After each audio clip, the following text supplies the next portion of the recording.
আসসালামু আলাইকুম, কেমন আছেন আপনারা? আশা করি যে যেখানে আছেন আলহামদুলিল্লাহ ভালো আছেন। আপনাদের মাঝে আরেকটা নতুন ভিডিও নিয়ে আসলাম।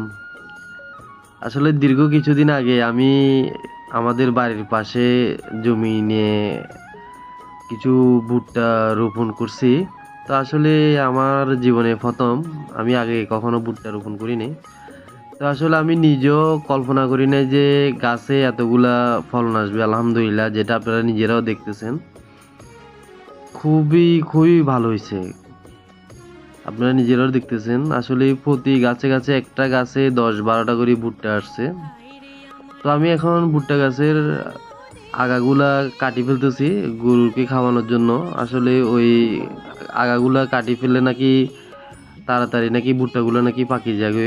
সেজন্য আপনার আমি কাটি খাওয়াই ফেলতেছি। তো আপনারা যারা এগুলা করতে ইচ্ছুক আপনারা নিজেরা করতে পারেন। আসলে এই ভুট্টা খেতে বা ভুট্টা চাষ করলে এত বেশি খরচ হয় না।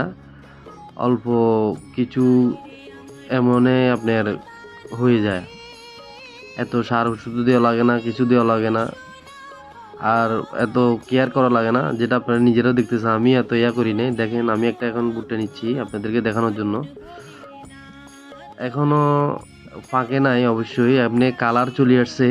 তবে এখনো আপনার ভুট্টাগুলো নরম। তবে এই অবস্থায় খাইতে খুব স্বাদ। তো আমার ভিডিওটা যদি ভালো লাগে আপনারা লাইক করিয়েন, শেয়ার করিয়েন।